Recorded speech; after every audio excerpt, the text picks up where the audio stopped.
Hola, Guille. Hola, Selvita, ¿cómo andás? Viste que ¿me estás viendo? No, no se me ve. No, veo No sé un por qué. A ver, iconito yo de una estoy, pseudo persona humana, pero no se llega a ver.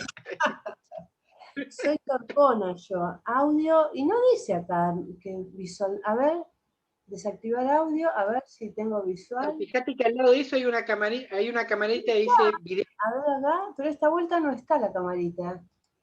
No sé cómo llegué acá y no sé por qué estás vos ahí.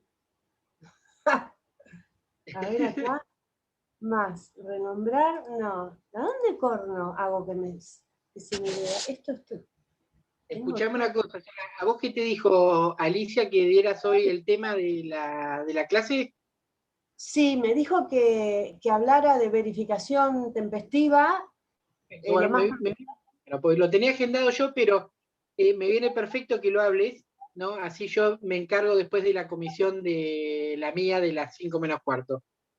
Así Ah, que, bárbaro, Alicia mejor. me asignó, dice, vos hablá todo lo que puedas de verificación tempestiva, Bien, fundamentalmente de tempestiva, la ordinaria. Dice, metete ahí. Y bueno, eh, perfecto. preparé, y voy a ver hasta revisión, hasta incidente de revisión. El programa vendría a ser el punto uno, ¿no? De la bolilla Uno 8. y un poco más, porque yo me voy a meter con revisión, voy a hacer El uno voy a y el intentar, 2 entonces vas a hablar. Periodo de exacto, observación, perfecto. exacto, Bueno, exacto. lo dejo entonces en tus manos, me viene perfecto, así no tengo que duplicar la clase.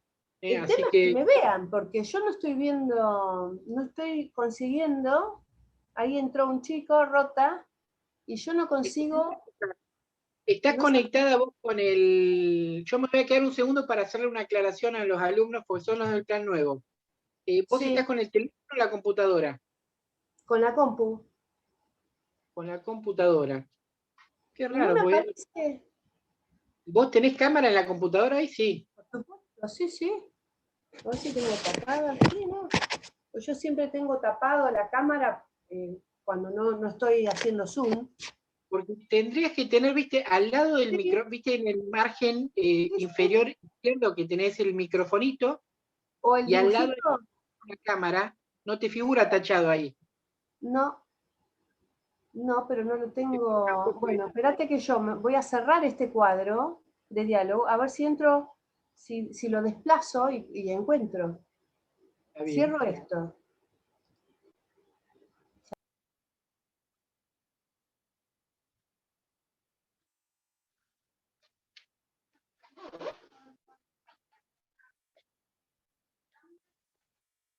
A ver si vuelve. Néstor, Rocío, ¿cómo les va? Buenas tardes.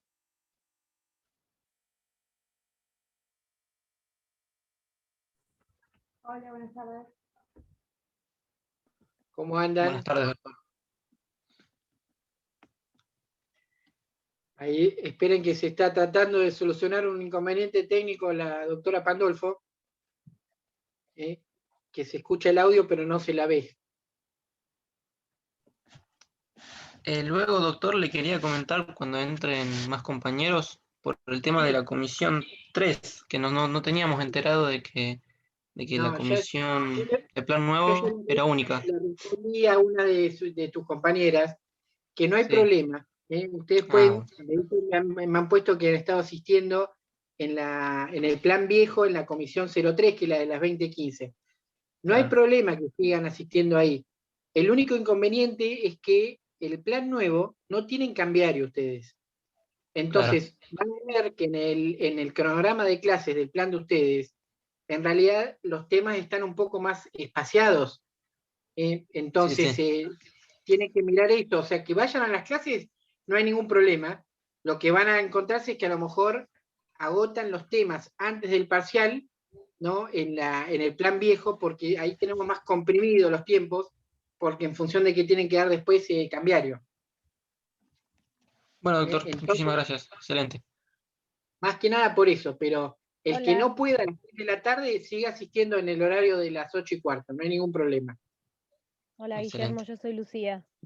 Hola, Lucía. ¿Viste la respuesta ahí que te mandé recién? Sí, sí, lo vi hace un ratito. Bueno, Yo lo que le quería comentar era que yo los miércoles no tengo problema unirme a este horario. Mi problema bien. es los viernes. Tengo otra materia. Si yo podría seguir a las 8, Sí, ningún problema. Ningún bueno, problema. Yo lo único que les aclaraba es que tengan la precaución simplemente de ver bien el cronograma del plan nuevo, sí, por el tema de cuándo son las fechas de cada tema, porque ustedes no tienen cambiario. Entonces claro. lo tienen más espaciados los temas. Entonces, tener presente eso y sobre todo la fecha de los parciales y demás. Después que asistan en la comisión del plan viejo, no hay ningún problema. Bárbaro, buenísimo. Lo que yo no Sobre tengo todo es la el de los viernes listado que de son de repaso. no tengo el listado de Cero, ahora alumnos. sí se te ve. Sí, apareciste. No tengo el listado de alumnos yo. No, yo te cuento, los alumnos que están ahora presentes acá son los del plan nuevo, que son tantos como 6, ni más Ah, ni pensé menos, que. un poquito, Ah, así que no bueno, hay problema. Yo perfecto. estaba Somos simplemente, tres. me conectaba ahora porque teníamos que resolver unas cuestiones técnicas que ya están resueltas, así que ahora los dejo en tus manos y dale tranquilo vos la bolilla 8. Bueno, saludos para todos, Chao, los Guille. dejo. Chao, chao. Gracias. Chao. Chao, chao. Néstor Rota, ¿estás ahí? Sí, doctora. Ah, me gustaría verte. Es que no tengo cámara, estoy en computadora de escritorio sin webcam. Ah, y entonces nos faltan 1, 2, 3, 4, 2 personas más. Falta un compañero, al menos de nosotros que somos los nuevos, que se iba a conectar hoy. Ahí está, ahí entró. Ahí entró. Nicolás.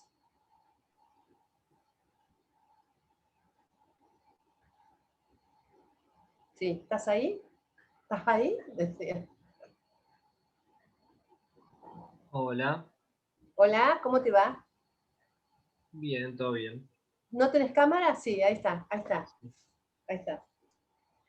Estamos tratando de pulir lo del año pasado, que fue tan circunstancial, que empezamos con todo esto, y nosotros por ahí dábamos clases y los únicos que nos veíamos eran los docentes, los alumnos era todo un nombre, el nombre y todo oscuro. Así que decidimos que esta vez, bueno, vamos a exigirles que verlos, porque interactuar es distinto, es de otra manera, verles la cara, ver si entendieron, que ustedes me pregunten, es mucho más accesible.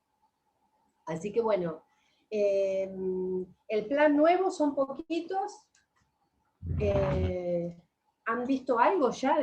¿Han tenido clases, no es cierto? De esto ya hace rato, ¿o no?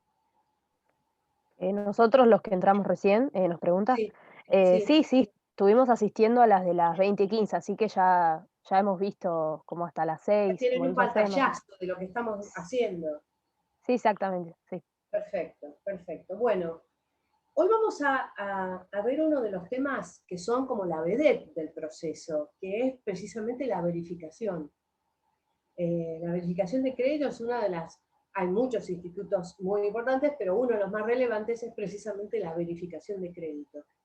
Algún autor italiano, que se van a cansar de escucharlo, a Renzo Provinciali, que fue un gran jurista de derecho cambiario, falimentario italiano, decía de que es la llave maestra del proceso concursal. La verificación es la llave maestra, dice él. ¿Y por qué es la llave? Es la llave para entrar al proceso. Es lo que les habilita. Y dicho por otro autor, Fabián Dubois, decía, es lo que de alguna manera la acreditación de los acreedores para entrar en el proceso, es decir, la convalidación de su carácter de acreedor, de su condición de acreedor. ¿Por qué? Porque en situación normal, bajo el derecho común, un acreedor que tiene un deudor, tienen un vínculo, deuda a creencia, y tiene el carácter o la condición del acreedor precisamente de ser su acreedor.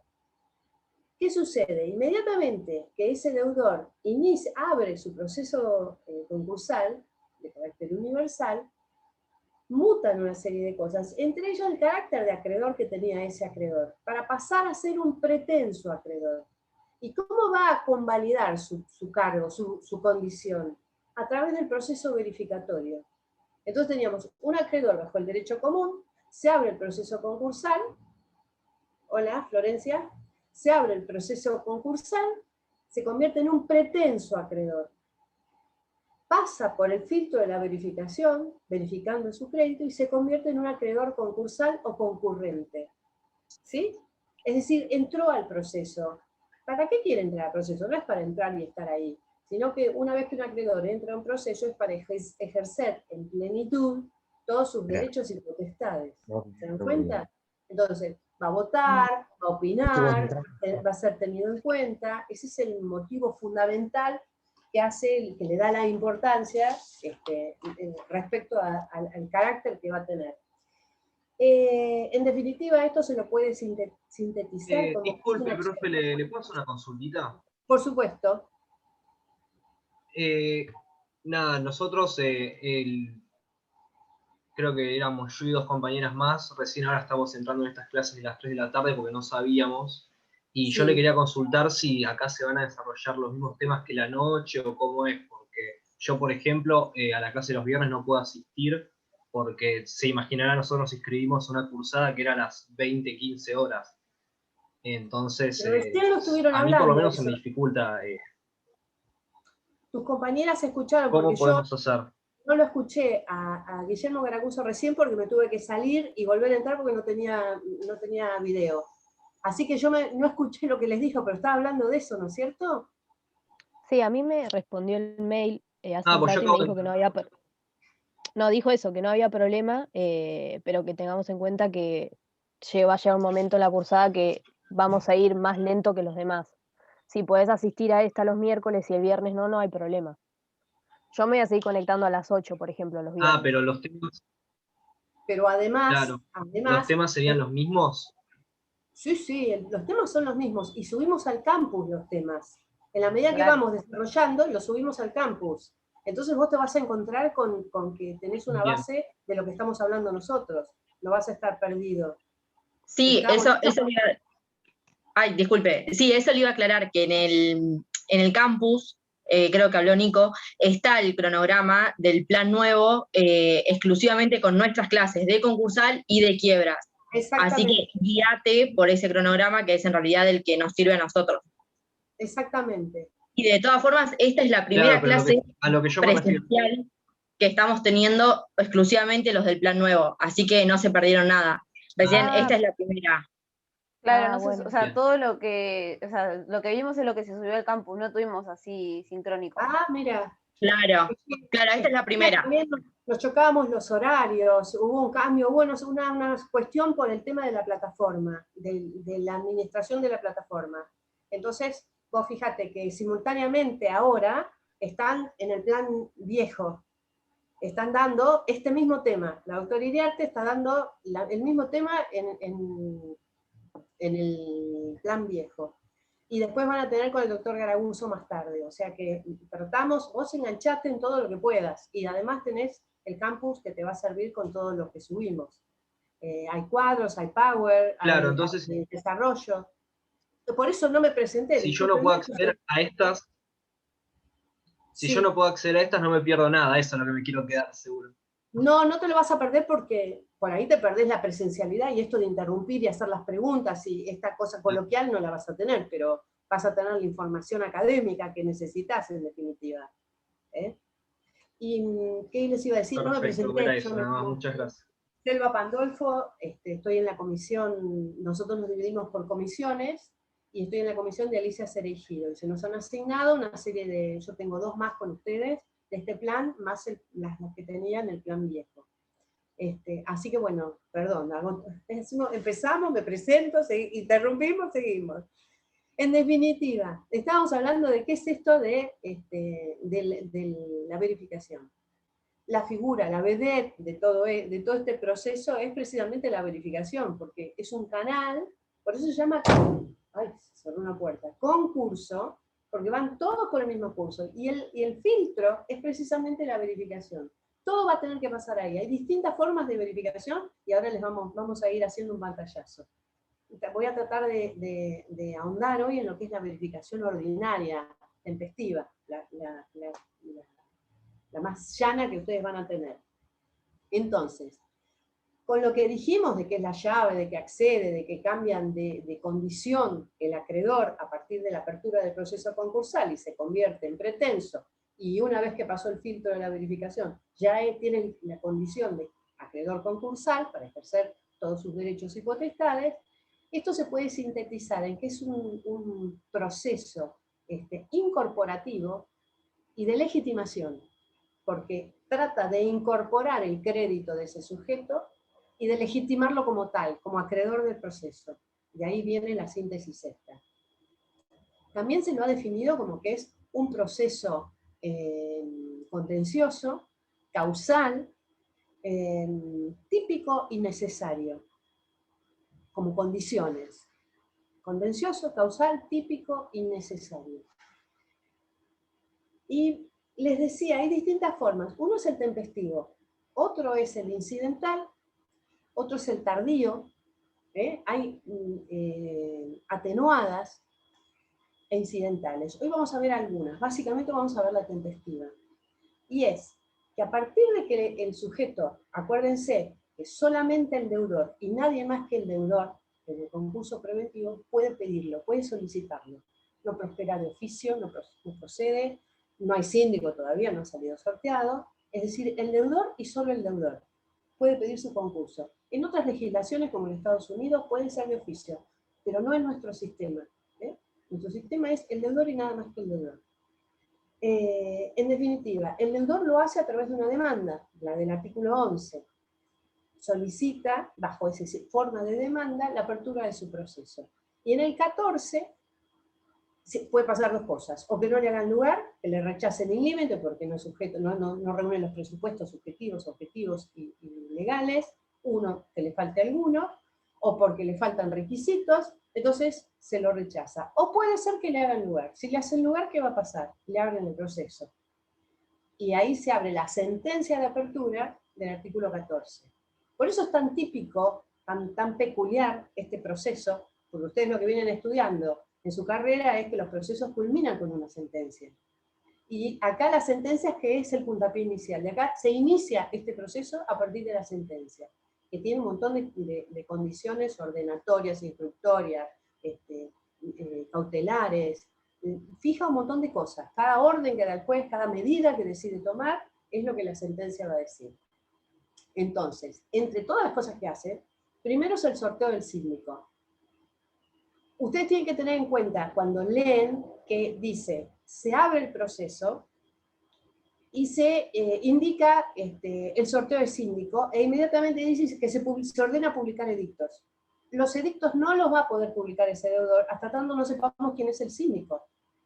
Entonces, en tiempos normales, le digo, sin pandemia, cuando hablo de normales hablo de no pandemia, cada juzgado tiene una lista de síndicos titulares y suplentes que se anotan en la Cámara cada 4 años, ya lo van a ver después detenidamente.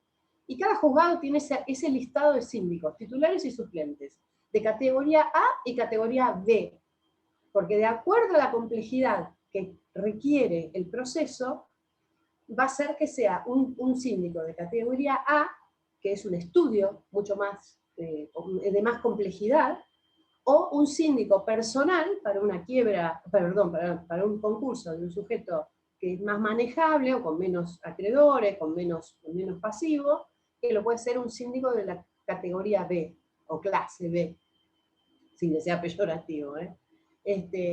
Entonces, se desinsacula. El juzgado desinsacula. Desinsacular no es sortear. La desinsaculación tiene que ver porque se sacan las bolillas indicando, hay un testigo, generalmente en tiempos normales, va un personal del Consejo Profesional de Ciencias Económicas y verifica, audita ese sorteo. Ese número que salió, que pertenece en el número de orden a determinada persona, el carácter de síndico, no vuelve a entrar hasta que salen todos, a que se saca cada uno. Por eso se habla de desinsaculación y no de sorteo. Entonces, se desinsacula el síndico, pero ¿qué puede pasar ahí? Que el síndico que haya salido sorteado sea tenga los mismos requisitos de recusación y excusación que tiene un juez, sea mi enemigo, mi amigo, mi pariente, un familiar o cualquiera de esas, o si el hombre se infartó y no alcanzó a avisarle, y está internado, o no puede, o no le dieron de baja porque falleció, un montón de circunstancias pueden pasar que ese síndico no va a poder aceptar el cargo. Entonces, fíjense ustedes que no mal puedo salir a publicar edictos donde tengo que ponerle el domicilio del síndico si yo no sé quién es el síndico. Entonces, los edictos empiezan a correr los plazos, que es muy importante que suceda porque es responsabilidad del letrado que lleva eso, por su praxis profesional. El edicto que va a tener el domicilio tiene que ser a partir de que se empiezan a contar los días a partir de que el síndico aceptó el cargo. Una vez que el síndico aceptó el cargo, es que se va a fijar un domicilio. A partir de allí, es que el juez, ¿cómo lo hace? Una vez yo era estudiante, y ¿cómo calcula todo esto el juez? Porque dicen que calcula que se va a fijar un plazo para que los acreedores se presenten a verificar entre 15 y 20 días que se calculan de la última publicación de edictos. Y yo decía, ¿y cómo sabe cuándo va a ser la última publicación? Es muy sencillo, me dijo en ese momento, mi profesor me dice, lo hace un funcionario, no lo hace el juez. Lo hace un funcionario con un almanaque en la mano y va sacando todos los cálculos de todas las... Porque el proceso es una concadenación lógica de actos jurídicos que van desarrollando el proceso. Entonces hay un enlace lógico. Ese enlace es el que ustedes ven en la sentencia del 14, de apertura, donde dice que van contando los días, a partir de que se calcula, a partir de allí tienen el informe individual, el informe general, la sentencia verificatoria, todo está enlazado. Fíjense en la sentencia del 14 y ahí lo van a ver. Entonces, tenemos un síndico. Sale sorteada esa persona que no tiene ningún óbice para ejercer ese cargo en ese proceso, y es lo que tiene que ofrecer su domicilio, que en tiempos normales tiene días de atención, su oficina abierta al público, generalmente es de lunes a viernes, de tal hora a tal hora, y todo eso va en el edicto de publicación obligatoria. Sucede que hoy con la pandemia, algunos juzgados, no todos, han habilitado un sistema diferente, adaptado a las circunstancias extraordinarias que nos tocan vivir. Y es precisamente que las verificaciones, a veces, las pueden hacer de manera mixta. Doctora. Sí, ¿quién me habla? Yo, Néstor, tengo una consulta. Néstor. Sí. Respecto del artículo 29, la remisión por el síndico de la carta a los acreedores, ¿es antes o después de la publicación de edictos? Simultánea, te diría. Ya el síndico se asumió y empieza a tomar todas estas medidas. En realidad, el síndico no se hace cargo de la publicación de los edictos. Es el deudor el que lo hace. Porque si no lo hace, lo sancionan con que lo tienen por desistido. Lo sancionan. Y el abogado que lo omitió también puede ser sancionado por una mala praxis. O sea, es muy cuidadoso todo esto. Si ustedes ejercen en ese momento, tienen que tener mucho cuidado de lo que son las responsabilidades profesionales. Entonces, independientemente, porque ya te digo, no es el síndico el que publica los edictos, los tiene que publicar y costear el deudor, que ciertamente son bien onerosos, lo cierto es que el síndico, además de dar su domicilio, su oficina, para los que vayan presenciales, tiene que dar un domicilio electrónico. Como está funcionando ahora tribunales, que todo es por vía electrónica, entonces ofrece un domicilio electrónico a los efectos de aquellas verificaciones que las opten a hacerlo por vía online. No todos los juzgados, por lo que sé, están haciendo esto. Y esto además es una circunstancia extraordinaria lo que está sucediendo. Así que todos los días van modificándose, o algún juzgado lo incrementa, o modifican algo, se está viendo cómo nos adecuamos todos.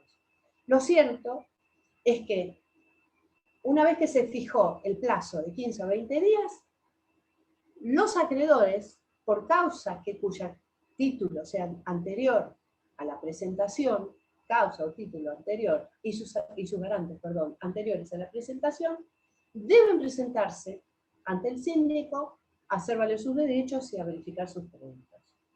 Respecto a este deben, deben, siempre presten atención en esta ley, cuando dice puede, debe, porque eso es muy importante a la hora de que sepan lo que es obligatorio y lo que no. Sin perjuicio que dice deben,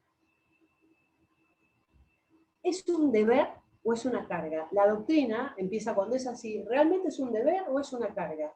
Si es un deber y no lo cumple, tiene una sanción. Y en este caso no tiene sanción.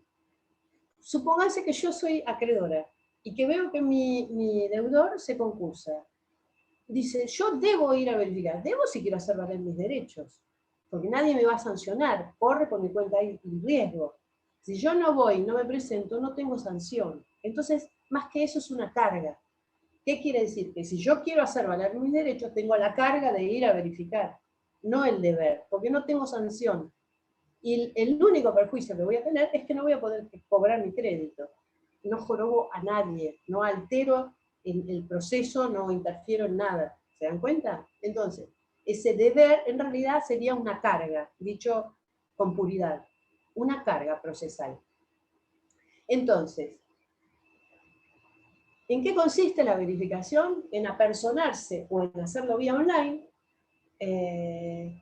indicando, presentando una demanda de verificación, que en definitiva después vamos a discutir también si es una demanda o no es una demanda, presentando mi solicitud de verificación.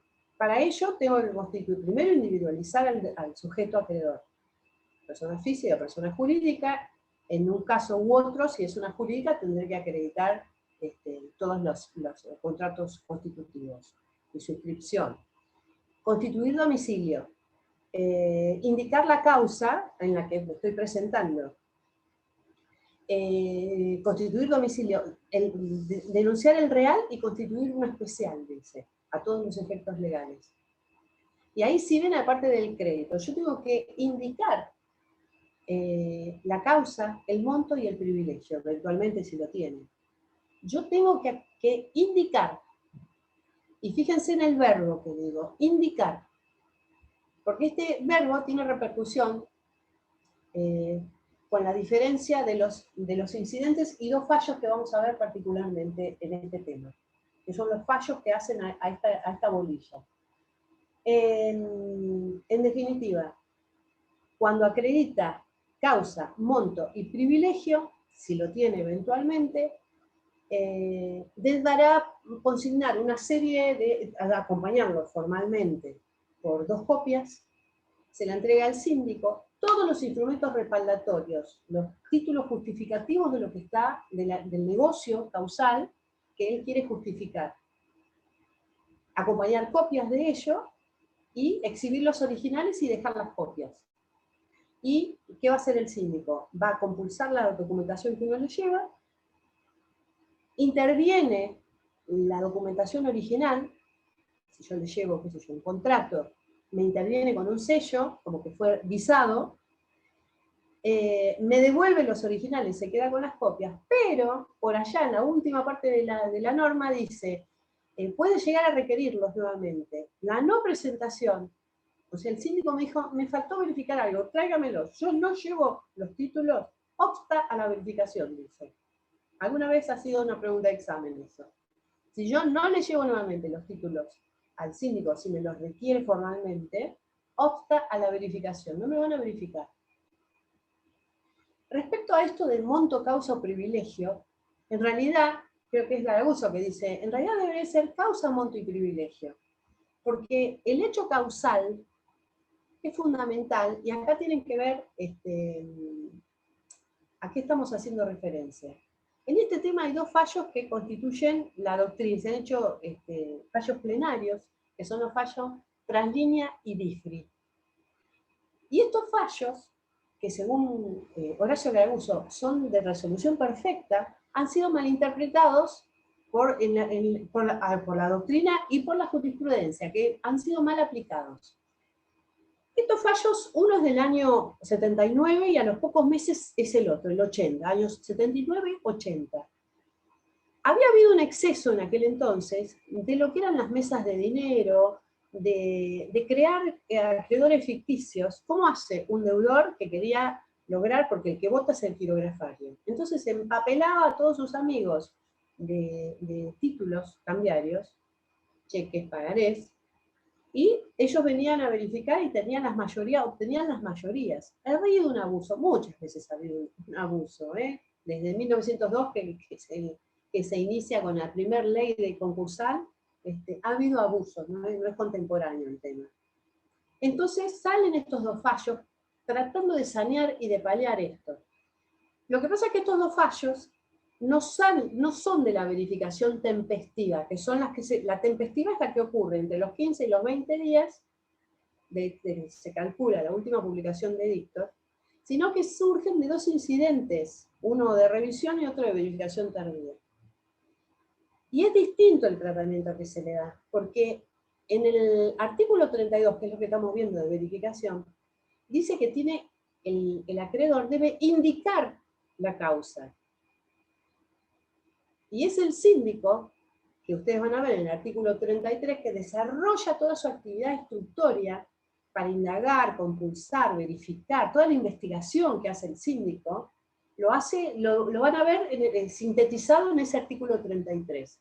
Entonces es el síndico el que termina de construir la indicación de la causa que dice el acreedor, y el síndico con toda su investigación termina de armarlo. Y ahí tenemos causa acreditada. Con los fallos Traslínea y DIFRI, que ya les digo, uno de Traslínea es el primero, del 79, diciembre del 79, es una SA, y que había sido un incidente de revisión. Y decían que cuando eran títulos, y era de pagaré los títulos cambiarios tenían que acreditar y probar la causa que había generado esos títulos. Y lo mismo sucedió 6 meses después que sale DIFRI. DIFRI era una SRL.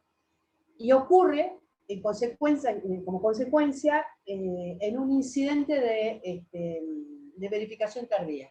También era incidental. Los incidentes tramitan de otra manera procesalmente. Nosotros tenemos distintas formas incidentales. Algunos los provee la ley específicamente, y cuando no lo dice, lo manda un incidente genérico del artículo 280 del mismo cuerpo de la ley. Ese incidente genérico es lo más parecido a un proceso de conocimiento abreviado. ¿Sí? Un sumario sería, un juicio sumario, donde hay prueba. Entonces, esa prueba es la que tienen que acreditar. Por eso, la doctrina interpretaba que en el momento de la verificación tempestiva, cuando la ley dice indicar, los jueces exigían probar en ese momento, y a veces se necesitaban testigos para probar, y no podían, y esto dejaba fuera un montón de acreedores, decía que era una injusticia. Ese fue el conflicto que surgió, y ¿por qué estaba mal aplicado? Porque el 32 dice que el acreedor deberá indicar la causa. Y los incidentes, que ahora vamos a hacer un sobrevuelo de ellos, tanto de revisión como de verificación tardía, dicen que tiene que probar y acreditar lo que está haciendo. Y además, acompañar los títulos justificativos. Una cosa es acreditar el negocio causal, y otro es acompañar los títulos sustentatorios, justificativos de lo que estoy tratando de demostrar. ¿Se entendió lo que estoy explicando ahora? Ustedes me interrumpen todas las veces que necesiten. El 32 dice indicar, y los incidentes dice probar y acreditar. Los fallos Traslínea y DIFRI, el primero es para pagaré y el segundo es para cheque, que piden que acredite, serían aplicables para el caso de las vías incidentales, no para la vía de la tempestiva, porque sería abusivo, dice, y dejaría fuera a muchos. En esto la doctrina hay mitad de un lado de la biblioteca, mitad del otro. Como realmente ha habido abusos, lo cierto es que ha habido casos de mesas de dinero, que ya creo que no existen, o por lo menos no en la magnitud que las existieron en aquel entonces, que ustedes saben lo que es una mesa de dinero, son esas que van por afuera de la ley de entidad financiera, que está prohibido, porque es una actividad bancaria no blanqueada, donde la gente que tiene dinero en negro seguramente, que no lo ha blanqueado, lo coloca y lo mandan a paraísos fiscales o lo ponen intereses muy altos, usurarios. Bueno, cuando todo va bien no hay ningún problema, somos todos amigos, pero en algún momento colapsa, por algún motivo colapsa. Acá tenemos 2 casas de cambio en Mar del Plata muy notorias y en las 2 pasó lo mismo. En algún momento colapsa. Cuando colapsa, cuando uno le lleva, yo he visto y no lo podía acreditar, cuando uno lleva dinero, y mucho dinero, y en divisa, para que sea colocada afuera, he visto que le entregan un papelito de esas tiras de máquina, como acreditación de que se entregó $100.000, por ejemplo. Entonces, cuando colapsaba la mesa esa de dinero, colapsaba el pool ese de inversiones que estaban haciendo, venían y quebraba, o se presentaba concurso, o quebraba, venían a verificar con el papelito de la tira de la máquina, de la calculadora. Esos son los abusos que ocurrieron. Entonces, mi abuela decía, ni tan calvo ni tan peludo. Tiene que haber un justo medio que no deje afuera, porque lo cierto es que hay un montón de pagos que se realizan con cheques, con pagaré, y la característica de un título es la abstracción. Se abstraen totalmente del negocio causal. Se ejecutan sin declarar la causa, se separan. Yo cuando ejecuto un pagaré, ni siquiera tengo que acreditar la causa. Yo acredito un pagaré, un cheque. Yo acredito que ese cheque fue rechazado por el banco y no me preguntan, ¿y por qué le dio el cheque? ¿Y cuál era el negocio? Nada. El cheque fue rechazado y tenía obligación de pago, ¿está vencido? Entonces, no indagamos. Por eso dicen que hace cosa el juzgado formal y no material. Un juicio de conocimiento que investiga y que llega al final, al hueso de la cosa, llegamos a una sentencia formal. Perdón, material. En cambio, esa es formal, porque llegamos a una sentencia, pero no indagamos la causa. También pueden venir a verificar una sentencia verificatoria en un juicio ejecutivo. Y cuando ya ese acreedor en otro juzgado había obtenido la sentencia de condenatoria, se le concursa el deudor. Entonces viene con la sentencia a verificar, mire, acá yo tengo un proceso y yo tengo sentencia condenatoria. Igual va a tener que acreditar ahí la prueba, dicen. Igual me tenés, porque ese juicio ejecutivo no se acreditó el negocio que lo sustentaba, la base causal, ¿sí? Entonces, esta verificación tempestiva es la que hacemos. También otra cosa, ¿dónde se hace? Se hace, ahora bueno, con lo que les dije en el correo electrónico, en el domicilio del síndico. No es judicial, es extrajudicial. Es una innovación de la 24522. Entonces, se fija el domicilio del síndico y todo se hace en el domicilio del síndico. Se lleva la documentación, se vuelve a llevar en caso que el síndico la vuelva a requerir. En ese momento se pagaba el arancel. ¿Qué es el arancel? El arancel es una tasa que tienen que pagar por esta gestión que se hace. Antes de la modificación de la ley era una tasa muy baja, y ahora la modificaron y yo creo que sigue siendo baja. ¿Por qué? Porque fíjense que dice, el mismo 32, cuando habla de arancel, dice que todos los créditos que se pretendan verificar sean tempestivos, y acá hay una innovación también, tempestivos, tardíos o incidentales, todos tienen que pagar arancel. Antes no pagaban, antes de la modificación no pagaban arancel los últimos 2, solamente pagaban los tempestivos. Los otros no pagaban, porque pagaban tasa de justicia. Ahora vamos a ver eso. Entonces, pagan un arancel, ¿equivalente a qué? Equivalente al 10% de un salario mínimo vital y móvil.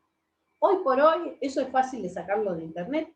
Yo verifiqué hace no mucho tiempo, hace un mes más o menos, estaba entre 21.000 y pico, 22.000 pesos, para que tengan una noción de cuánto es el monto. Entonces, realmente es bajo lo que se sigue pagando por una labor profesional del síndico, que lo que tiene que hacer es empezar con toda la compulsa, a indagar, a verificar, a realizar todas las investigaciones que él considere pertinentes, a oficiar. Se me fue algo que les iba a decir. y bueno, ya me va a venir el pensamiento. Recién dije, me olvidé decirles esto, en cuanto al arancel. ¿Quiénes están exentos de arancel? Lo dice la norma. Los créditos laborales y aquellos créditos cuyo monto no supere los 3 salarios mínimos vital y móvil, que serían 60 y piquito de 1.000 pesos. Esos no van a tributar sin ninguna resolución judicial, simplemente no tributan, no tiene por qué tributar el arancel. En definitiva, nosotros sabemos que nos anoticiamos por el diario, que es difícil, porque ahora son medios electrónicos. Entonces es muy difícil pescarlo eso, porque fíjense que si nosotros, como abogados del acreedor, no nos presentamos en tiempo y forma, vamos a tener que ir por vía incidental, o vamos a tener que ir por verificación tardía, nos complica más. Entonces, ustedes van a ver que la sentencia del 14 le ordena publicar edictos en el boletín oficial y en el diario La Capital, porque es el único que tenemos. Antes era La Capital y el Atlántico. Nosotros, el único que nos quedó es el Atlántico. Igual, cuando tengan en distinta jurisdicción, si ustedes se meten en la página de la Corte, van a ver que hay diarios, pequeños diarios que son ignotos, que son para, ustedes tienen que publicar en Lomas de Zamora. ¿Y qué diario es en el Lomas de Zamora? La página de la Corte les provee cuáles son los diarios habilitados por la Corte para que publiquen algún edicto. Eso les facilita mucho. Las publicaciones, pues antes era el diario Clarín, que el diario que publicar en el diario Clarín una página, hoy por hoy debe salir por día 200.000 pesos, fácilmente. Por eso digo, es absolutamente oneroso. En cambio, estos diarios son regionales o barriales, habilitados por la Corte, homologados por la Corte, entonces facilita cuando tienen en distintas jurisdicciones. ¿Cómo pagan el arancel? Porque antes iban, por supuesto el síndico está obligado a emitir un recibo de eso. ¿Qué hace con el arancel? ¿Cómo justifica? El arancel dice bajo cargo de rendir cuentas. Imagínense que en un proceso como este, que va a durar un montón de tiempo, los 2.000 pesos de hoy, dentro de 3 años, se convierten en nada. Pero la ley, el legislador ha querido decir, bajo obligación de rendir cuentas, y si existiera algún remanente, lo pone a cuenta de honorarios, dice, que realmente es poquísimo. ¿Cómo se hace ahora en esta contingencia? Así como el síndico provee un domicilio electrónico, habilita un domicilio electrónico a los efectos de recepcionar las demandas de las insinuaciones al pasivo, de la misma manera se contacta con los acreedores, dándoles el CBU para que el monto del arancel se lo interdepositen a través del CBU que él va a consignar. Cuando él tiene la acreditación, se tiene por pagado. Respecto, recién me preguntaban, ¿cuál era la pregunta que me hacían con respecto a los edictos? Con los edictos pasa lo mismo. Los edictos de boletín oficial hoy por hoy es absolutamente electrónico. Y los del diario La Capital lo ha hecho electrónico de la misma manera que el síndico. La verdad que dentro de todas las contingencias estas se ha facilitado mucho. Nosotros hoy, desde el estudio, manejamos todo esto de publicar y sin presencialidad. El diario La Capital provee un correo electrónico especial a los efectos de esta publicación edictal. Ellos acreditan la recepción, acreditan el pago de la misma manera que el síndico, que es por débito o por transferencia bancaria, y dicen cuándo va a salir publicado. Uno lo busca en el boletín o en el diario del día que sea, que haya marcado la empresa, lo imprime y lo acredita en el expediente en PDF. Hoy por hoy funciona todo así. Antes uno lo llevaba, lo traía, hacía la cola. Hoy por hoy lo despacha sin límite horario, porque entran por vía electrónica y entran sin límite horario, o sea, los recepcionarán en un horario oficial. Pero lo cierto es que uno, desde el estudio a las 9 de la noche, estamos mandando correos. En definitiva, la verificación tempestiva, la pregunta ¿es una demanda? Porque parte de la doctrina dice, en realidad es una demanda. Porque por ahí, cuando vean los efectos, que es muy importante, y es pregunta de examen, ¿cuáles son los efectos de la presentación? son iguales a los de la demanda. Interrumpe la prescripción e impide la caducidad de la instancia y del derecho. Esos son los efectos. Es decir, ciertamente que lo equipara a una demanda. No es una demanda, pero equipara los efectos a una demanda. ¿Y por qué no es una demanda? Porque dentro de la requisitoria dice que no requiere patrocinio letrado. Y esta es la prueba más cabal. Porque una demanda, cualquier demanda, requiere del patrocinio o del apoderamiento obligatorio. En este caso, por supuesto no lo aconsejo, yo, a menos que sea un deudor, un acreedor muy avesado, lo ideal es que sea a través de un letrado, ¿no es cierto?, con experiencia. Porque acá viene a jugar algo que se llama la congruencia. Congruencia. ¿Vieron que decíamos monto, causa y privilegio? Y que al revés, causa, monto y privilegio, según Garaguso. ¿Por qué? Primero porque teníamos que acreditar la causa. Si nosotros no podemos acreditar la causa sustentatoria de lo que estamos reclamando, no podemos seguir con el monto porque no hubo causa. Es decir, con el cayó en abstracto. Si yo no pude acreditar la causa, no tiene sentido que te diga qué monto era si no tengo causa. Como un versito, monto, causa y privilegio. Respecto del monto, acá viene a jugar lo que se llama congruencia. El monto tiene que ser calculado con el valor nominal de la deuda, con más los intereses calculados conforme al artículo 19 de la ley. ¿Esto qué quiere decir? El artículo 19 dice que interrumpe el curso de los intereses, que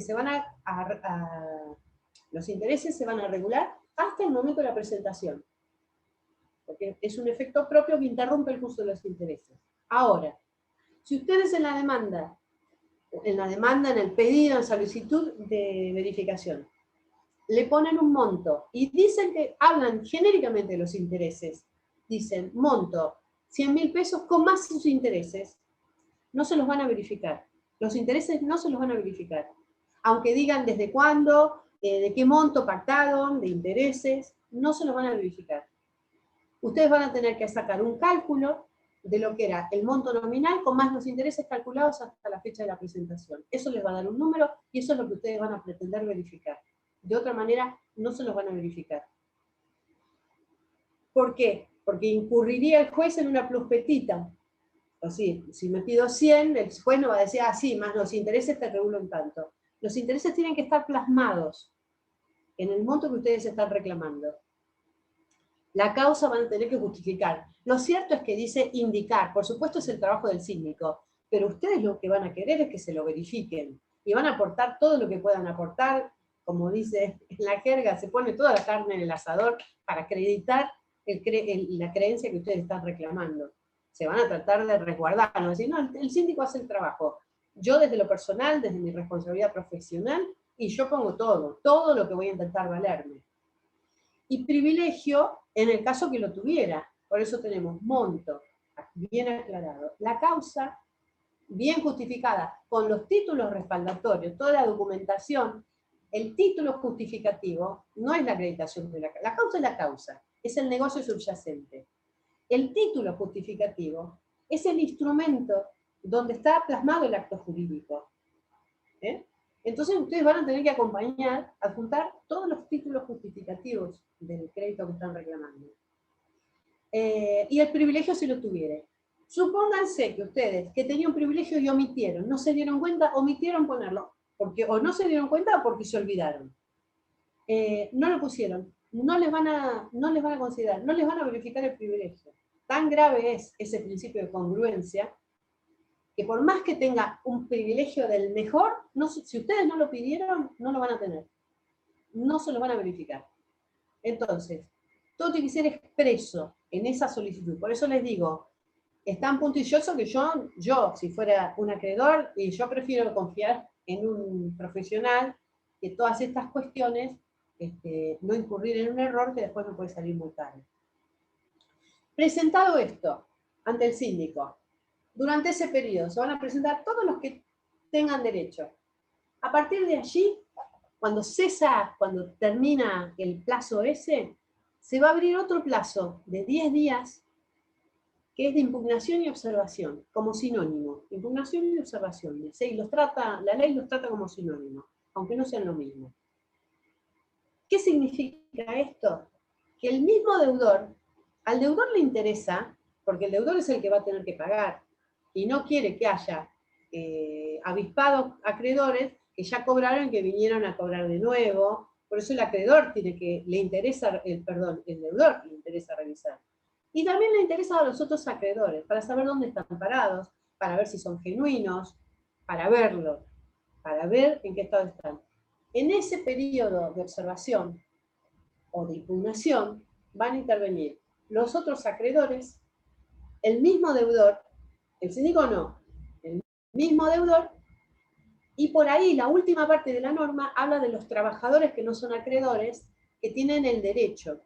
Yo en el otro grupo, del otro plan, les decía, esta ley, toda la ley de quiebra, siempre tiene que ver con las contingencias políticas y socioeconómicas de nuestro país. Cuando hay una gran crisis, lo primero que hace, en 2001, ¿qué hace? Ley de quiebra. Cuando viene otra crisis, no, ley de quiebra. Porque responde a intereses contingentes de esas crisis. Entonces, esta ley 24522 es del año 95. Ustedes, por lo que veo, son muy jóvenes, deben haber nacido en ese año. Pero lo cierto es que en la década esa, de un periodo de 10 años de ese gobierno en particular, era terriblemente economicista. Y la ley se convirtió en una ley economicista. Antes era una ley donde se volcaba, la 19551, que es la ley precedente, tenía un tinte mucho más humanístico. Mucho más humanístico. Simplemente les doy un ejemplo. Una empresa quebraba, ¿no? Quebraba y venía otro y compraba. Compraba todo el paquete. Compraba la empresa propiamente dicha con todo el personal adentro. Entonces este personal lo único que hacía un cambio, una transferencia de empleador. Porque el personal, la empresa, todo seguía. Este trabajador que trabajaba acá, ahora trabajaba acá, pero seguía. Entonces, la ley anterior decía, el adquirente de la empresa en marcha adquiere el pasivo laboral también, o sea que si acá había trabajadores con 30 años de antigüedad, con un montón de derechos, etcétera, etcétera, se traspasaban acá sin ningún problema. ¿Qué hizo la 24522? Dijo, el adquirente de la empresa no, le puso la palabra no se hace cargo del pasivo laboral. ¿Qué significó? Que la gente que estaba acá con 30 años de antigüedad, la perdieron. Venían acá, foja cero. O sea, ya las vacaciones eran menos, el sueldo, todo era menos. Con ese simple no, les marca la voluntad ética de la ley, de que lo que era una ley con logros humanísticos, con los laboralistas con mucha incidencia de la ley de contrato de trabajo, ¿verdad? Vienen esto y dicen, no. Y bueno, y actualmente es así. Entonces esa ley, después de semejantes crisis que hemos vivido, por suerte se ha ido humanizando. Entonces le van las distintas, fíjense la cantidad de modificaciones que tiene esta ley, que yo no me las acuerdo, la cantidad de números que van modificando y agregándole cosas. La gestión obrera ha adquirido una relevancia muy importante en esta ley. La continuación de la explotación por gestión obrera, la cooperativización de los trabajadores de una empresa que ha quebrado, un montón de notas que ustedes van a ver. El 34, última parte, dice que los trabajadores no acreedores también tienen derecho a verificar eso. ¿Quién mejor que los acreedores que están dentro de la empresa para ver si realmente esos son acreedores, si eran proveedores, si realmente, aparte están cuidando su fuente de trabajo? ¿Se entendió? Verificación tempestiva, entre 15 y 20 días. Hábiles judiciales se cuentan los días. Hábiles judiciales. 15 o 20 días. Siempre los días, salvo que diga algo especial la ley, se cuentan por días hábiles judiciales. Normas procesales comunes son. Entonces, se abre un periodo de 10 días para que se formulen esas impugnaciones y observaciones. El síndico lo único que hace es recepcionarlas, las pone en cada legajo, eso era lo que me había olvidado, los legajos, las pone en cada legajo y lo eleva, dentro de las 48 horas se lo eleva al juez. No se sustancia, no dice nada el síndico. supónganse que están numerados los acreedores, los créditos. Entonces, el crédito 1 tuvo una observación, el crédito 5 tuvo una observación de fulano. No dice nada, lo acumula y se lo eleva al juez. Entonces, me olvidé decirles, cuando el deudor se presenta, denuncia, entre todas las cosas que denuncia, donde están los libros, las actividades, todo lo que tiene que denunciar en el 11, de acuerdo al artículo 11, denuncia también, perdón, si bien digo, denuncia quiénes son los acreedores. Y puede denunciar, generalmente se olvidan un montón de acreedores, al fisco no lo ponen nunca. Y ponen, bueno, yo tengo 10 acreedores, y los identifican. 10 acreedores le debo tanto a la empresa tal, de tal monto. Y así va individualizándolos. Cuando presenta su demanda, presenta los legajos de cada uno de esos acreedores. El legajo es simplemente armar una carpetita indicando esto. Entonces, lo presenta juntamente, son 10 acreedores, 10 legajitos, 10 carpetitas con esta indicación, que son los que van al síndico. Cuando el síndico abre cuando se abre se habilita la verificación tempestiva, resulta que aparecieron 20. Eran los 10 que estaban y aparecieron otros 10. No pasa nada. Lo que tiene que hacer el síndico es abrir 10 legajos más. Entonces ya tenemos 20. No tiene sanción, no pasa nada, ¿eh? No tiene consecuencias jurídicas de que no lo haya denunciado el deudor. Simplemente el síndico va a tener que completar lo que está faltando. Cuando nos presentamos al resto de los acreedores a ver cómo están los créditos, que es poco frecuente, porque la verdad que es complicado, pero está habilitado a hacerlo, y presenta una observación, se vencen los 10 días y tiene 48 horas y se lo eleva al juez. Inmediatamente, de ese plazo, de que se vencieron los 10 días, el síndico le empieza a correr 20 días para presentar un informe individual.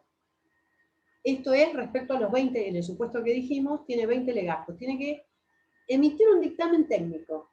Toda esa compulsa e investigación que hace en el artículo 33, lo hace con cada uno de los legajos.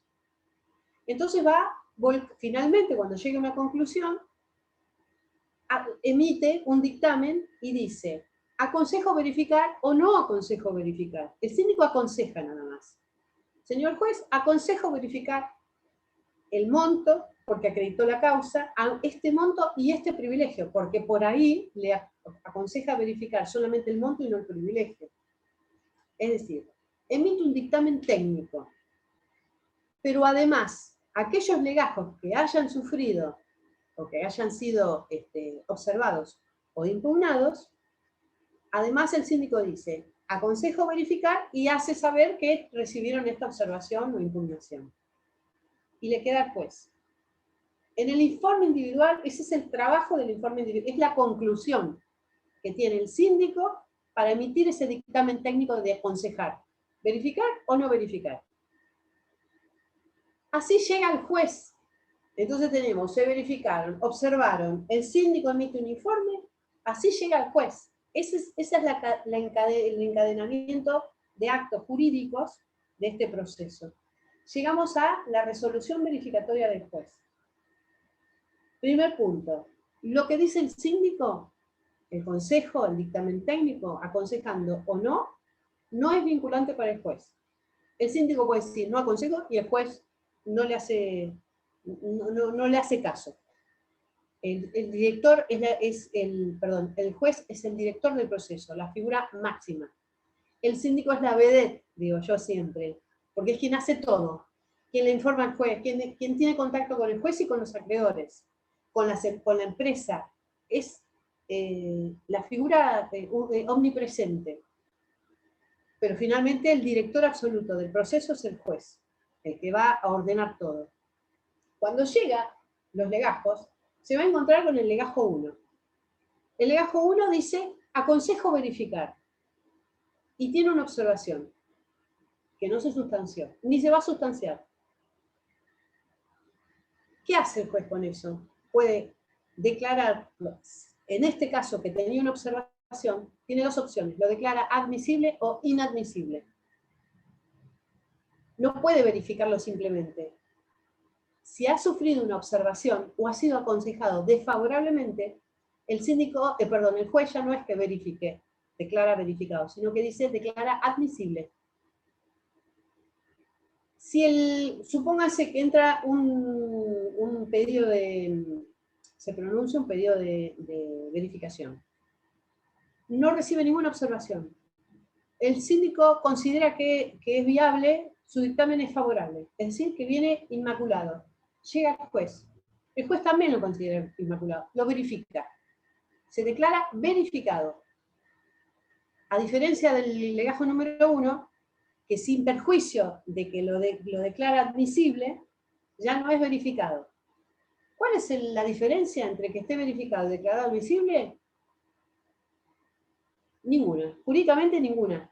Quizás que el declarado admisible es posible de revisar, porque dice la norma que el crédito verificado hace cosas juzgadas, salvo dolo, es decir, que es inatacable. La atacan por dolo.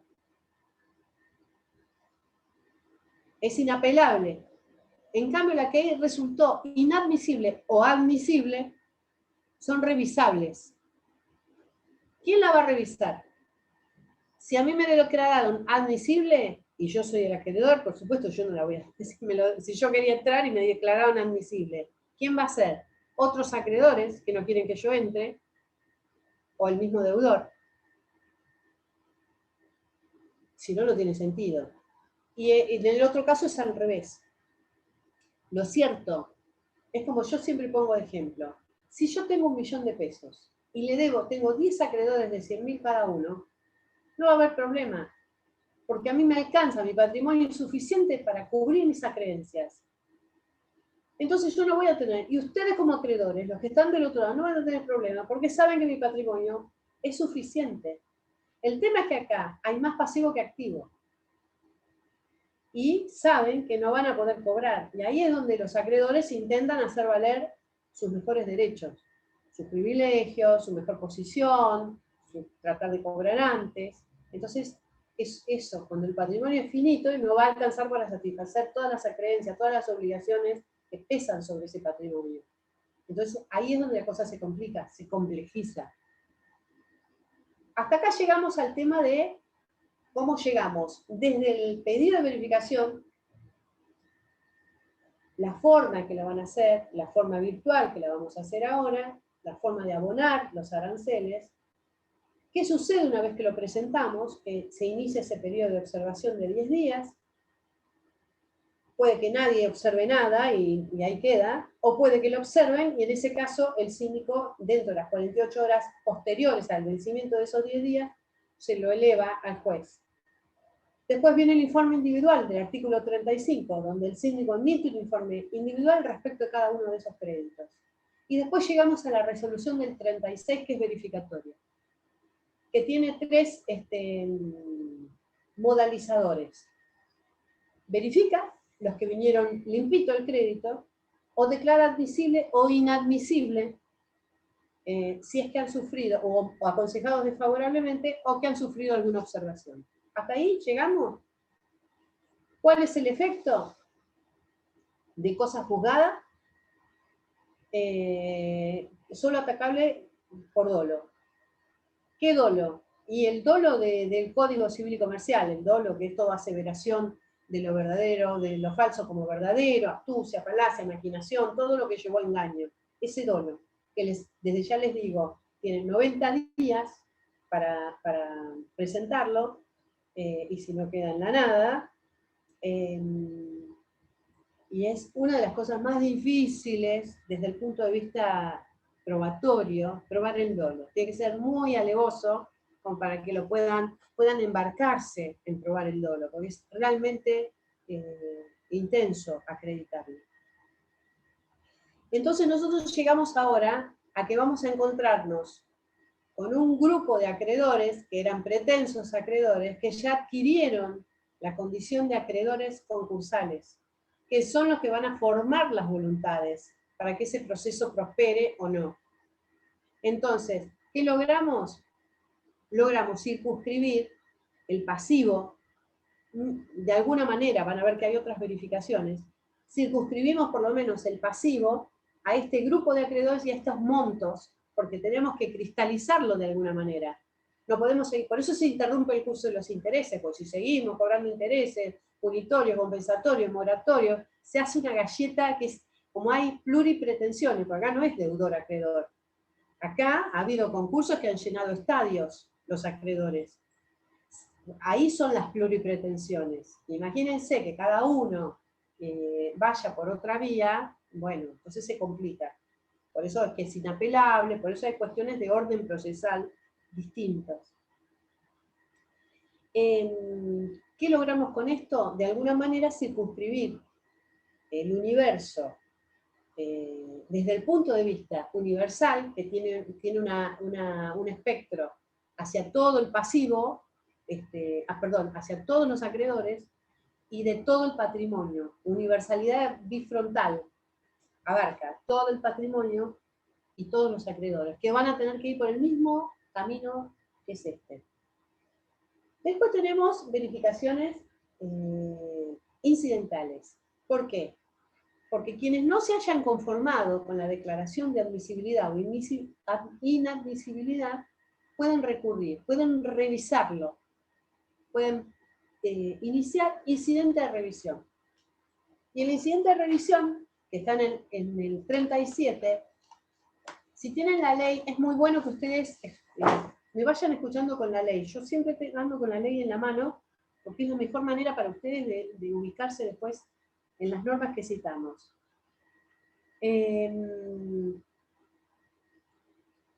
Dice, la segunda parte del 37, dice que la que declaren admisible o inadmisible puede ser revisada a petición del interesado. El interesado ya se los dije quién es. O el deudor o los otros acreedores. El síndico acá no es interesado, no juega ese rol. Y tampoco va de oficio por el juzgado. Formulada dentro de los 20 días siguientes, presten atención a esto, 20 días siguientes a la fecha de la resolución prevista en el 36. Esto es súper importante porque los plazos para quienes somos operadores del derecho, se vence el plazo y perdimos la acción, perdimos el derecho. Entonces es fundamental saber, cuando ustedes ven un plazo, por ejemplo, ¿qué interpretan que diga la que declara admisible, revisada petición dentro de los 20 días de la fecha que debió haber sido dictada la resolución del 36? Y no dice cuándo, claramente. No me está diciendo. Acá pueden pasar dos cosas. Como yo les decía que es una cadena, una concadenación lógica, está todo encadenado, entonces tiene que ver los días, y después del informe del 35, nosotros sabemos más o menos cuándo va a ser la resolución verificatoria. Pero puede pasar que ese juez en particular, que ese juzgado esté tapado, como es lógico, como es normal que pase, está tapado, y se va a demorar. Entonces nosotros, ¿desde cuándo contamos el plazo? Acá pueden pasar tres cosas, y tiene que ver un fallo que se llama, que lo van a ver publicado en el campus, que es Rafiki. El fallo se había suscitado también en un incidente de revisión en cuanto al plazo, que tenían que determinarse en qué plazo, y terminó siendo un fallo plenario que genera doctrina, y que se aplica el fallo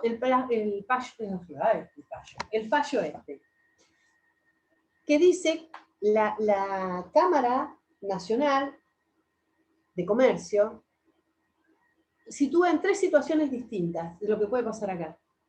Primero, propio de la lectura, porque para nosotros, quienes leemos el derecho concursal y lo vinculamos con el Código Procesal, siempre decimos, pero desde que quede firme o desde que se dictó. Se dictó hoy, pero quedó firme. Si es apelable, no está firme. Van a apelar mientras no esté firme.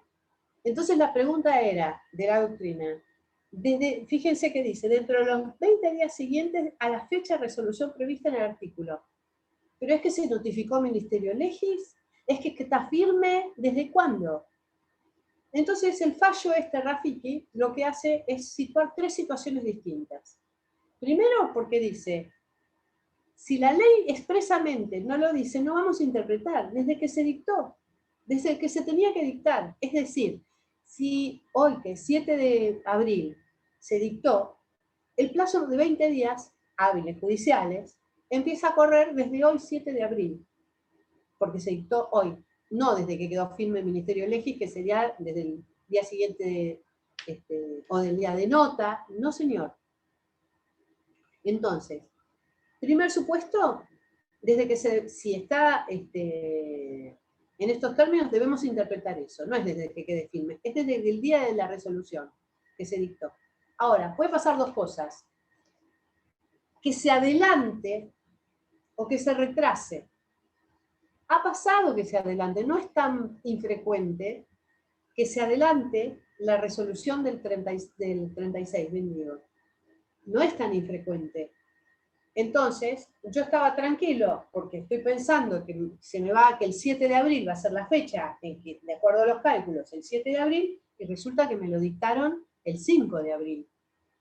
Creo que era lo que había pasado, el fallo ese, por un día había sido la diferencia. Entonces, se adelantó el juez, y a mí me causa un perjuicio enorme. En realidad, el 135 del CPC dice que me tienen que notificar por cédula, en realidad. Acá no sería el caso. ¿Cómo lo subsanan? Y dice, bueno, no se notifica, pero sería el caso, si se adelantó el 5, se tendría que estirar hasta el 7, y el 7 empezaría a correr el plazo, porque se adelantó. ¿Me van siguiendo? Y el tercer supuesto, que es lo más frecuente, es que los juzgados se retrasan porque tienen un cúmulo de tareas impresionante, y lo cierto es que se retrasan. Si nos retrasamos nosotros, perdemos el derecho. Cuando los juzgados se retrasan, la verdad es que no pasa nada. Es mucho más habitual. Entonces, pero tampoco los podemos imputar impericia, porque los juzgados en Mar del Plata tienen entre 10 y 15.000 causas abiertas, simultáneas. Entonces, la verdad que, y no son juzgados especializados, son civiles y comerciales. Ahí hay de todo. Entonces, no podemos imputar tanta responsabilidad a los juzgados. Si se retrasa, entonces sí, dice, la tercera solución del fallo es desde que quede notificado Ministerio Legis. Ahí sí se lo aplican, porque por lo menos le da un margen de notificación, que no sea el día que sale la sentencia. Desde lo personal, y trato de no ser autorreferencial, una vez estuve casi un año esperando, siguiéndolo, a ver si salía la resolución del 36. Casi un año.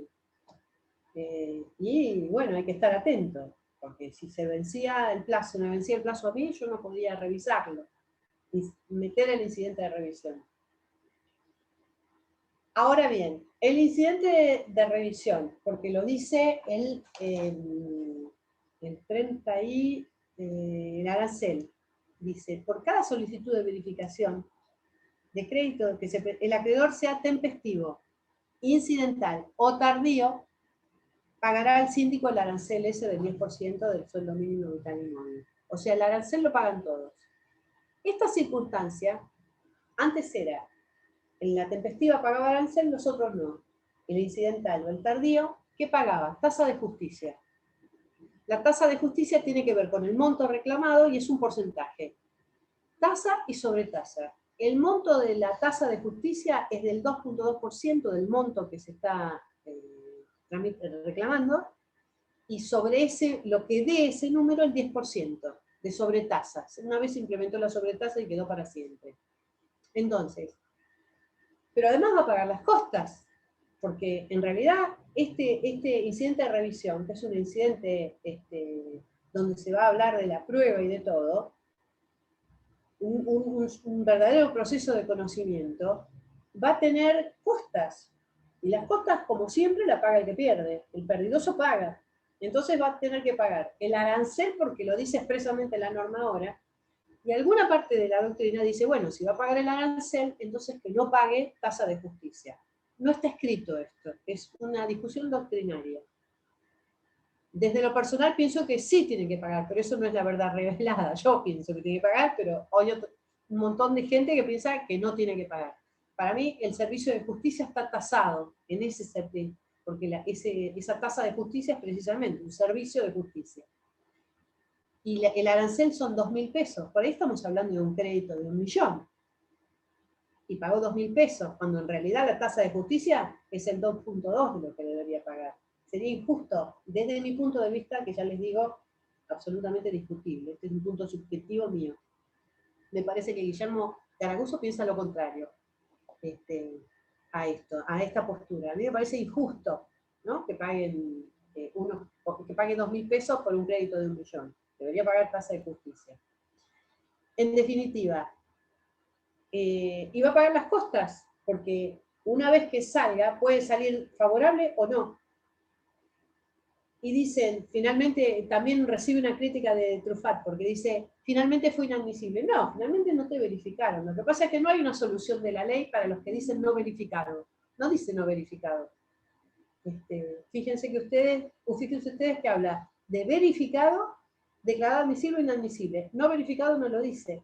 Y después las consecuencias, no habla de no verificado, cuando en realidad, si en un proceso, en un incidente de revisión, no me hacen lugar, pierdo, no me ponen no verificado, me ponen ha sido declarado inadmisible, o rechazado el recurso de revisión, el incidente de revisión, rechazado, pero no ponen no verificado. Entonces, todo el proceso, capaz que este incidente de revisión ocupa mucho tiempo. Los otros ya están verificados, opinando, capaz que tienen un acuerdo homologatorio, y este todavía no adquirió esa condición, que recién la va a adquirir cuando salga beneficiado con la resolución, con la sentencia, o no. Si es no, no, se va. Pero si es sí, ¿cómo queda él? Porque los otros ya hicieron un acuerdo de cómo va a ser los pagos, cómo me va a pagar el deudor. Como ustedes no vieron, no tuvieron ahora la clase presencial, lo primero que tienen que saber es que el concurso y la quiebra persiguen fines totalmente distintos, antitéticos. En la quiebra lo único que se persigue es liquidar el patrimonio para que con su producido satisfacer los créditos de los acreedores. Vender todo. ¿Qué pasa con esto? El deudor es desplazado de la administración de sus bienes, esa figura es sustituida por la del síndico, y se vende todo y se paga de la mejor manera de acuerdo a los títulos y condiciones y privilegios que tenga cada acreedor. En cambio, en el proceso concursal, la finalidad es absolutamente distinta. Primero, el deudor se mantiene al frente de la administración de sus negocios. No es desplazado, a menos que haga actos incorrectos y sea sancionado, artículos 16 y 17, que sea sancionado, va a seguir al frente con la supervisación. El síndico va y controla. No es que tenga un punto fijo del síndico. El síndico puede venir todas las veces que quiere y preguntar e indagar, bajo la supervisación del síndico. Pero él sigue estando al frente del negocio. ¿Por qué se llama preventivo? ¿Qué quiere prevenir? Prevenir la quiebra. Porque la quiebra pierde todo, se liquida todo. Nadie gana en una quiebra. Nadie gana. No gana el fisco, no gana el Estado, no gana la comunidad donde vive, porque cuando una empresa cierra, tiene un impacto tan grande, por eso se habla de conservación de la empresa socialmente útil. Imagínense acá que cierre una empresa como Los Gallegos. Imagínense la cantidad de gente, de contratos que se caen, la cantidad de gente, los servicios públicos, la municipalidad que percibe la tasa de seguridad e higiene, el fisco nacional, provincial, o sea, el daño que genera, el impacto socioeconómico que genera una quiebra, no le sirve a nadie, más allá de los acreedores del fallido, no le sirve a nadie. Por eso el concurso preventivo intenta por todos los medios prevenir la quiebra. Y la ley concursal no solamente le da esta opción, le da prevalecencia concursal preventiva, es decir, que si el mismo día me piden la quiebra, prevalece si yo pido mi concurso. Asimismo, si alguien me abrió mi concurso, yo tengo un plazo para convertirlo, mi quiebra, perdón, yo tengo un plazo para convertirlo en concurso. Es más, algunos deudores que son SRL, SA, cooperativas, que llega un momento que no llegan a un acuerdo y que se van a ir a la quiebra, se abre un registro para que no se vayan a la quiebra, que se llama salvataje, del artículo 48, para que no se vaya a la quiebra. Es decir, por todos los medios el legislador trata de rescatarlo para que no se vaya a la quiebra. La quiebra todos pierden. Todos, no los acreedores, todos nosotros como comunidad, que no tenemos una empresa, en este caso como los gallegos, que pobre, lo escuchan, se van a matar por mi ejemplo, pero lo cierto es que, fíjense, imagínense, es para impactarles a ustedes, es lo que sería una empresa de esa magnitud que quiebre. Entonces, volvemos al tema. La tempestiva, ¿cómo llegamos a la resolución verificatoria del 36? Si me declaran verificado, hace cosas juzgadas. Salvo dolo, que es lo único, el dolo siempre voltea los actos. Si se puede comprobar el dolo, voltea cualquier acto el dolo. En este caso, la verificación. Si no, queda como cosa juzgada. Firme, material, definitiva. En el caso de inadmisibilidad, abre otra vía, que es la de la revisión, incidente revisión. ¿Quiénes son los sujetos interesados? ¿Desde cuándo empieza a correr el fallo que les decía que está publicado en el campus? O no sé si ya lo subieron, o si no, revísenlo porque está en el campus. Y después tenemos la verificación tardía, que son los que se quedaron dormidos, decía Provinciali, volviendo a Renzo Provinciali. Los que no escucharon. La verdad es que hoy por hoy lo más fácil es no darse cuenta del concurso, porque la verdad es que desde lo personal yo no leo diarios digitales, leía poco los diarios de papel, y ahora tengo los diarios digitales. Yo tendría que estar revisando en el boletín oficial, hay gente que lo hace, yo tendría que estar revisando en el boletín oficial todos los días a ver si se concursó algún deudor o quebró algún deudor donde yo trabaje en esa esfera, que me interese. Pero si no lo vi y se me pasó, yo ya no puedo ir a verificar porque se me vencieron los 15 a los 20 días. Y entonces, ¿por dónde voy? Porque hay que ver en qué momento. Entonces, me habilitan la verificación tardía. Es otra de las formas de la verificación. Antes de esto les quiero decir, hay verificaciones atenuadas. La verificación plena es la que vimos. Hay verificaciones que son atenuadas. Por ejemplo, las que están instrumentadas con hipoteca, con un instrumento público, o con escritura pública, una hipoteca. En realidad el síndico tiene que verificar igual, verifica. Es incorporativa, ¿no? Verifica. Pero el síndico lo que va a hacer es un control extrínseco.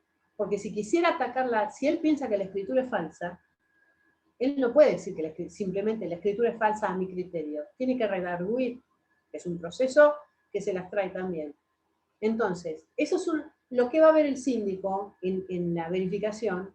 Por eso se llama atenuada, porque lo que ve es una forma extrínseca de que que reúna los requisitos formales de admisibilidad, que sea un escribano reconocido, que reúna los requisitos visiblemente que es un instrumento sano. Todos más atenuados, menos atenuados, el pronto pago laboral, por ejemplo, el pronto pago del artículo 16. Es una verificación atenuada, dice Garauzo, padre, yo siempre refiero a Garauzo padre. Es una verificación atenuada, además cobra antes. El 183, hablando de la quiebra, es un pago anticipado del 183. El 126, de formación de concurso especial. Y hay otro más que no me estoy acordando en este mismo momento. Pero básicamente hay verificaciones atenuadas. Sí, las del artículo 23, que son aquellos que por subastas no judiciales, los remates por subastas no judiciales. ¿Qué es esto de que se pueda rematar no judicial? Algunas entidades de promoción de crédito, antes era el Citibank, creo que el Banco Hipotecario, el Banco Provincia, que otorgan créditos, tienen en su carta orgánica autorización, por ejemplo, si es un crédito prendario, de perseguir la cosa extrajudicialmente. Ellos tienen todo un equipo de recuperación de las cosas, en este caso, tiene un equipo persiguiendo el auto. Si lo ven estacionado, tienen un equipo de secuestro del vehículo y se lo sacan si es que tiene una prenda que tiene deuda. ¿Qué hacen? Lo llevan a subasta. Hacen una liquidación y en determinado momento tienen que pasar por el juez a decir que hicieron una subasta no judicial, por la autorización, le acreditan todo al juez y le rinden cuenta. Si existiera un remanente, se lo tiene que integrar al proceso concursal, a la masa. Lo habitual es que no queden remanentes, pero lo cierto, eso es un remate no judicial.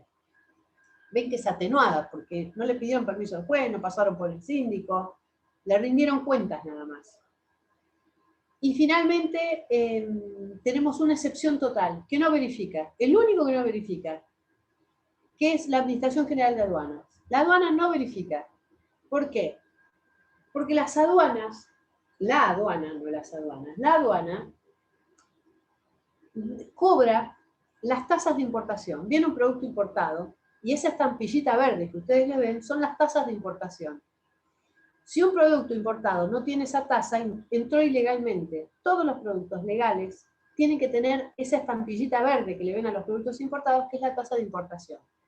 De manera que cuando un producto se queda en la aduana, en los galpones de la aduana, porque quebró la empresa en el camino y no retiraron eso, la aduana no le avisa a la quiebra, directamente remata. En Mar del Plata no es habitual, pero en Buenos Aires sí es habitual los remates de aduana, que abren esos contenedores que vienen de la China y que tienen de lápices, autos, cualquier cosa traen. Son los remates de aduana. ¿Qué hace la aduana? ¿Cuál es el fundamento? ¿Por qué la aduana hace esto? Porque esos bienes, al no pagar la tasa de importación, no tienen aforo, no están dentro del mercado, no son cosas dentro del mercado, no entraron al país. Al no estar aforadas, todavía pertenecen a la aduana. Entonces, ¿qué hace?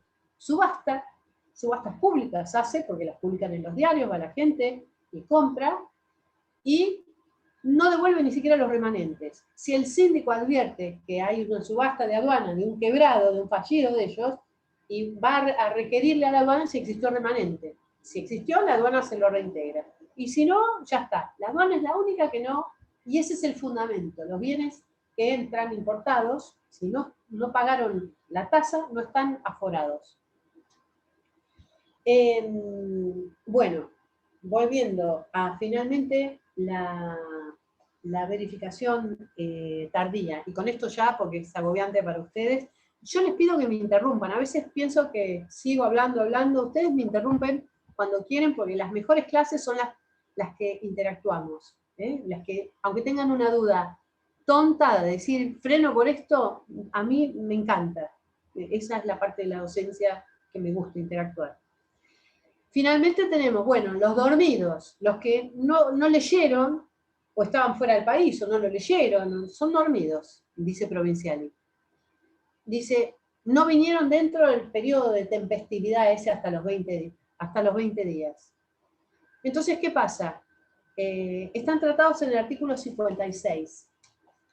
Pobremente, la verdad que ustedes van a ver otras normas que están pasadas de moda de hace 100 años, desde la época de las carretas de verdad, y le dedican 3 artículos así larguísimos, y que es el 56, de verificación tardía, le dan 10 renglones. El pedido de verificación está tratado en el artículo 56, de verificación tardía, y es cuando se le mencionan los términos de la temporalidad esa de los 15 o 20 días. Pasado eso, tiene que ver si el proceso concursal, hay otra cosa que les quiero, hago otro paréntesis. Bajo este régimen de la 24.522 se diseñó una nueva forma de conclusión concursal. Es decir, se desarrolla todo lo que vinieron, se hace la negociación, llegamos a una homologación. Y cuando se firmó y se homologó y se tomaron las medidas, el artículo 59 dice, concluye el proceso.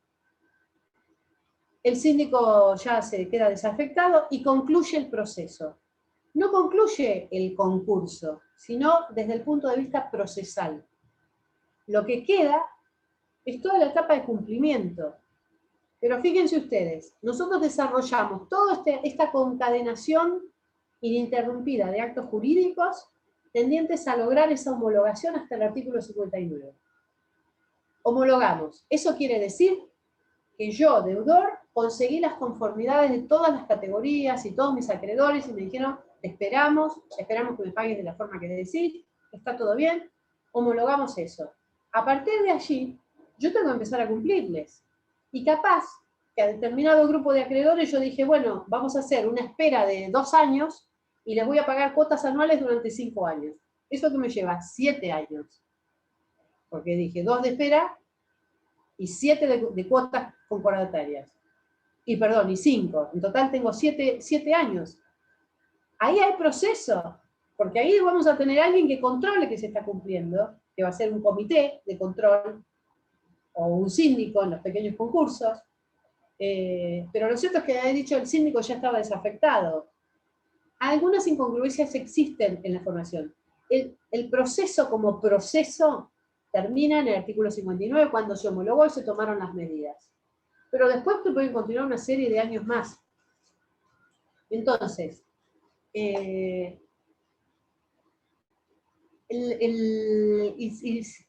la verificación tardía, el incidente de verificación tardía ocurre entre que se concluyó el plazo de la verificación tempestiva y el artículo 59, la declaración del artículo 59. ¿Me esperan? Porque tengo una gata, un segundo. Que tengo una gata que me está rayando la puerta.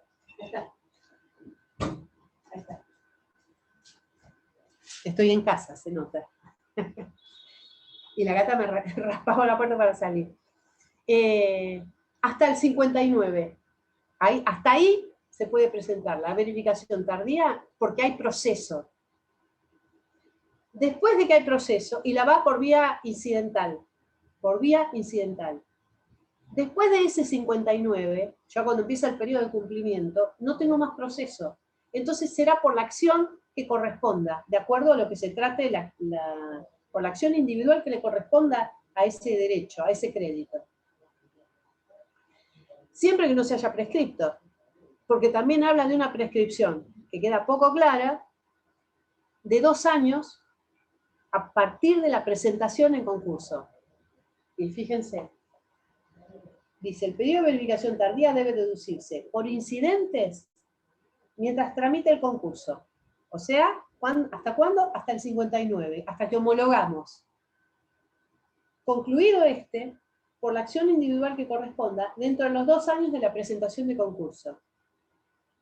Si el título verificatorio fuera una sentencia de un juicio tramitado en un tribunal distinto, porque vieron que el artículo 21 me permite continuar donde estaba el proceso, si ya lo tengo encaminado, no vengo a verificar, lo dejo hasta que tenga sentencia y después con esa sentencia vengo y verifico. Tema ahí. ¿Qué hago yo? Yo soy abogada. Estoy teniendo una causa que está lista para sentencia. Lista. Yo un proceso ordinario estaba listo para sentencia. En ese interín se me concursa mi deudor. ¿Qué hago? ¿Dejo ahí y vengo a verificar eso? No sé si me conviene. Prefiero que dicte sentencia, si me tengo fe, prefiero que me dicten sentencia y esa sentencia va a ser la que yo verifique. ¿Pero qué tengo que hacer? Le aviso al síndico eso, que haga reserva de mi crédito, porque yo tengo este juicio en este estado, y yo me presento a la verificación pidiéndole reserva de mi crédito, que está próximo a salir. Y el síndico, cuando le llegue su momento de hacer los cálculos, de todo, me va a tener en cuenta en el momento de la verificación, de que me hizo esa reserva.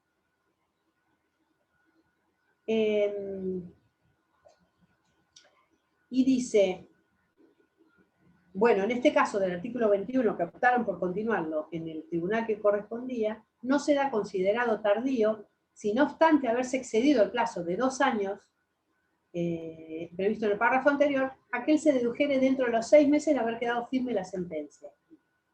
¿Sí? O sea que si viene con un proceso, una sentencia de un proceso en otro juzgado, no serían los 2 años, sino desde que quedó firme la sentencia le da 6 meses más. Pero para esto vayan y avísenle al síndico, que formule la reserva en la verificación. Que lo tengan en cuenta ustedes en la verificación.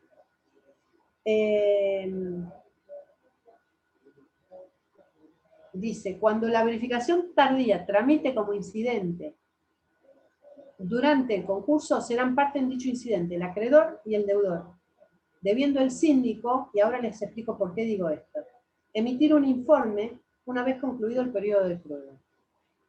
Incidente de revisión, de verificación tardía. ¿Contra quién? Iba a ser contra el deudor. El deudor contesta el incidente, ahí se puede manifestar. El síndico, por ahí van a ver, después cuando habla de las competencias del síndico, en el 273 dice, el síndico es parte.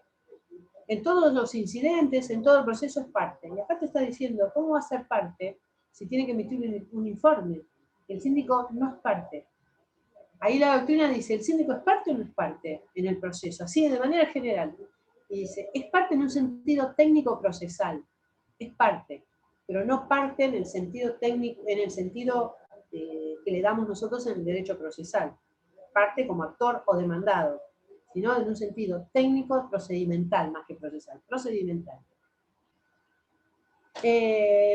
Bueno, yo no sé si ustedes me quieren hacer preguntas, porque el tema es, quiero ver qué me olvidé. Más o menos estamos en los puntos 1 y 2. Nosotros estamos en los puntos 1 y 2. Díganme ustedes si tienen alguna duda de esto. Yo después voy a ir abriendo foro por todas las preguntas que me quieran ir haciendo para ayudar a contestarlas. Algo que no haya quedado claro, algo que les quede a ustedes en el tintero. No, Por la ahora, verdad que clarísimo, la verdad. bueno, me alegro. Y tomé bastante nota, así que buenísimo. Por ahora, ninguna duda. Bueno, quedamos a disposición porque en esta cátedra nosotros somos proalumnos, toda la cátedra, la línea de la cátedra es proalumni, así que todo lo que esté en nuestras manos para ayudar a que ustedes, allanarles el estudio de una materia que ciertamente es muy compleja, y que esté en nuestras manos, cuenten con ello, con cualquiera de nosotros, no conmigo, con todos los docentes tenemos la misma tesitura, porque es bajada en línea de la cátedra, todos compartimos ese criterio. Así que a disposición de ustedes. Gracias por la clase. Chau, chicas, chau, un gusto. Chao, gracias. Chao, hasta luego. Chau, chau. Chao, doctora. Chau, chau, chau a todos.